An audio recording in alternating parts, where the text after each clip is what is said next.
ரீசெண்டாக Jio, Airtel, Vodafone 3 பேருமே price hike பண்ணியிருந்தாங்க. அதாவது 24% வரை அவங்களோட ப்ரைஸ் இன்க்ரீஸ் பண்ணியிருந்தாங்க. இதை வந்து ட்ராய் வந்து எதுவுமே அவங்கள கொஸ்டின் பண்ணலை. ஏன்னா அவங்க வந்து 5G ஸ்பெக்ட்ரம்ல வந்து இன்வெஸ்ட் பண்ணியிருக்காங்க. ஸோ அதனால இவ்வளோ ப்ரைஸ் ஹைக் பண்ணதை வந்து எதுவுமே டினை பண்ணலை. அதனால நிறைய பேர் பிஎஸ்என்எலுக்கு ஸ்விட்ச் ஆக ஆரம்பிச்சிட்டாங்க. அண்ட் நானும் பிஎஸ்என்எலுக்கு ஸ்விட்ச் ஆகிட்டேன். ஸோ இந்த வீடியோவில் என்னுடைய யூசர் எக்ஸ்பீரியன்ஸ் தான் இந்த வீடியோவில் நான் உங்ககிட்ட ஷேர் பண்ண போகிறேன். அது மட்டும் இல்லாமல் நீங்கள் பிஎஸ்என்எலுக்கு ஸ்விட்ச் ஆகலாமா இல்லை கொஞ்ச நாள் வெயிட் பண்ணலாமான்னு இந்த வீடியோவில் நான் ஃபுல்லாக ஷேர் பண்ணுறேன். ஸோ வாங்க ஆரம்பிக்கலாம். இப்போ நீங்கள் பிஎஸ்என்எலுக்கு ஸ்விட்ச் ஆக போகிற அப்படின்னா ஃபஸ்ட்டு நீங்கள் உங்கள் நியர்பையில் இருக்க பிஎஸ்என்எல் ஆஃபீஸை விசிட் பண்ணுங்கள்.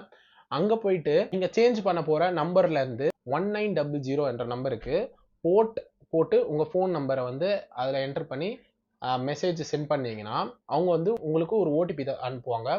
அந்த ஓடிபியை நீங்கள் அங்கே இருக்க எம்ப்ளாயீஸ் கிட்ட நீங்கள் சொல்லிட்டீங்கன்னா அவங்க வந்து வித்தின் டோட்டலாக 4 to 5 days வரைக்கும் ஆகலாம். எனக்கு வந்து 4 daysல எக்ஸாக்டாக முடிஞ்சிச்சு. அதாவது இன்னைக்கு தான் 4th day. எனக்கு வந்து இன்னைக்கு மார்னிங்கே ஆக்டிவேட் ஆயிடுச்சு. நீங்கள் டோட்டலாக 150 rupees பே பண்ணுவீங்க. இந்த 150 rupees வந்து நீங்கள் சிம் கார்டுக்காக பே பண்ண மாட்டீங்க. இதை வந்து உங்களோட அதை வந்து ரீசார்ஜ் பிளானாக அவங்க வந்து கன்வெர்ட் பண்ணிடுவாங்க 1 monthக்குன்னு.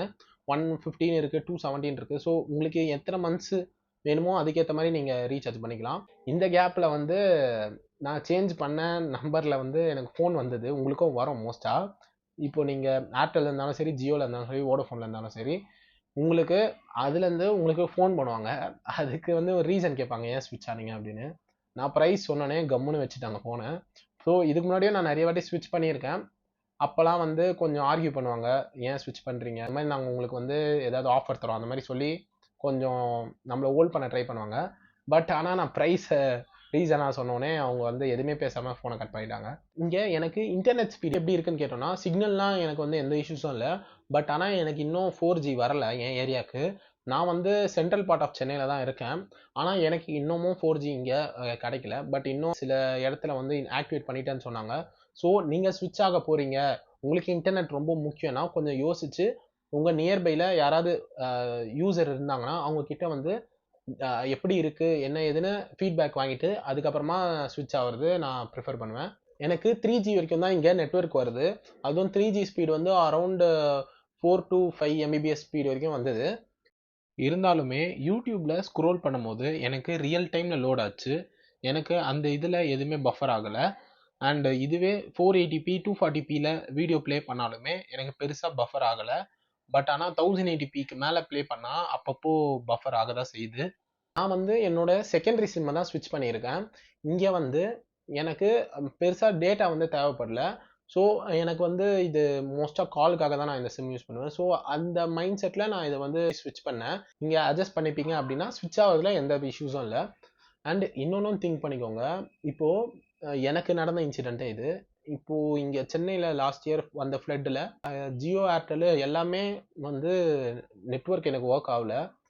ஆனால் பிஎஸ்என்எல் யூஸ் நெட்ஒர்க் கிடச்சிது. அண்ட் இதுக்கு முன்னாடியும் நாங்கள் வந்து ட்ராவலிங்கில் இருக்கும் போதும் பிஎஸ்என்எல் மட்டும் சிக்னல் இருந்தது, மீதி எதுக்குமே இல்லை. அதுதான் பிஎஸ்என்எலோட பெரிய அட்வான்டேஜே. அவங்க வந்து எந்த ஏரியாலுமே மோஸ்ட் ஆஃப் த ஏரியா வந்து அவங்க கவர் பண்ணிடுவாங்க. வில்லேஜாக இருந்தாலும் சரி, ஹில்ஸாக இருந்தாலும் எல்லா இடத்துலையுமே பிஎஸ்என்எலோட சிக்னல் வந்து உங்களுக்கு ஸ்ட்ராங்காக இருக்கும். அவங்க என்னதான் அவங்கள வந்து நம்ம 4G 5G தரல இன்னும் ட்ரோல் பண்ணாலுமே அவங்க 2G 3Gல வந்து அவங்கள செம்ம ஸ்ட்ராங்காக இருக்காங்க. அவங்கள அச்சிக்கவே முடியாது அதில். ஸோ அதே மாதிரி 4G நெட்ஒர்க்கையும் 5Gயும் கூடிய சீக்கிரத்தில் ரோல் அவுட் பண்ணிட்டாங்கன்னா வந்து இந்த ஜியோ, ஏர்டெலுக்கு வந்து பெரிய காம்படிஷனாக இருப்பாங்க. ஸோ நான் மெயினாக ஸ்விட்ச் ஆனதுக்கு ரீசனே இங்கே டாட்டாவும் பிஎஸ்என்எல்லும் சேர்ந்து 15,000 crore ஒரு டீல் சைன் பண்ணியிருக்காங்க. அதாவது 4G நெட்ஒர்க்கை வந்து ஆல் ஓவர் இந்தியா எக்ஸ்பேண்ட் பண்ணுறதுக்கு. அண்ட் அது மட்டும் இல்லாமல் கூடிய சீக்கிரத்தில் 5Gயும் நம்ம எக்ஸ்பெக்ட் பண்ணலாம். அண்ட் இது மட்டும் இல்லாமல் புது ட்விஸ்டாக ஸ்டார்லிங்க்கும் பிஎஸ்என்எல் கூட டாக்ஸ் போயிட்டு இருக்கிறதா ஒரு ரிப்போர்ட் இருக்குது. இங்கே இது மட்டும் சக்சீட் ஆயிடுச்சுன்னா டாட்டா, பிஎஸ்என்எல், ஸ்டார்லிங்க் 3 பேரும் சேர்ந்து ஜியோ, ஏர்டெலோட அட்வான்ஸான நெட்ஒர்க், அதாவது சேட்டலைட் இன்டர்நெட்டும் இவங்க ப்ரொவைட் பண்ணுவாங்க. இதனால பெரிய ரெவல்யூஷனே கிரியேட் ஆகும். அதாவது நம்மளுக்கு இப்போ டிராவலிங்ல இருக்கும் போதும் சரி, இல்லனா வந்து நம்ம ரொம்ப அந்த ஹில் ஸ்டேஷன்ல இருக்கும் போதும் சரி, நம்மளுக்கு வந்து சில டைம் நெட்வொர்க் கிடைக்காது. இத வந்து டோட்டலா சால்வ் பண்ணிடும் சேட்டலைட் இன்டர்நெட். ஸோ இது மட்டும் நடந்ததுன்னா, ஜியோ ஏர்டெலுக்கு வந்து வேற லெவல்ல காம்படிஷன் வந்து பிஎஸ்என்எல்லா தான் இருக்கும். ஸோ கூடிய சீக்கிரத்துல நடக்குதா இல்லையான்னு வெயிட் பண்ணி பார்க்கலாம். ஸோ அதெல்லாம் இப்ப விட்டுறலாம். நம்ம அது ஃபியூச்சர்ல நடக்கும்போது எப்படி இருக்குன்னு பார்ப்போம். இப்ப நீங்க ஸ்விட்ச் ஆகலாமா வேணாமான்னு கேட்டீங்கன்னா, ஃபர்ஸ்ட் இதோட ப்ரோஸ சொல்லிடுறேன். நம்மளுக்கு பிரைஸ் ரொம்ப கம்மி. பிளான்ஸ் வந்து நம்ம எதிர்பார்க்காத அளவுக்கு பிளான்ஸோட பிரைஸ்லாம் ரொம்ப கம்மியா இருக்கு. அப்புறமா வந்து கால்ஸ் உங்களுக்கு வந்து மோஸ்டா நீங்க ரிமோட்ல எங்க இருந்தாலுமே மோஸ்டா டவர் கிடைக்கும். ஜியோ ஏர்டெலோட நம்மளுக்கு வந்து இது சுப்பீரியரா இருக்கும் கண்டிப்பா. அண்ட் இப்போ கான்ஸ் பார்த்தோம்னா நம்மளுக்கு இன்டர்நெட் கண்டிப்பா இன்டர்நெட் சொல்லலாம். 4G வந்து ஆல்மோஸ்ட் 10 இயர்ஸ் கிட்ட ஆக போகுது. ஆனா இன்னும் இவங்க வந்து அதுல பெருசா ஒர்க் பண்ணாம ஏன் இப்படி பண்றாங்க ஒண்ணுமே சீரியஸா தெரியல. ஒரு கவர்மெண்ட் கம்பெனி அது ஏன் இப்படி விட்டுட்டாங்க. ஸோ அது உண்மையிலே ஒரு பெரிய கான் தான்.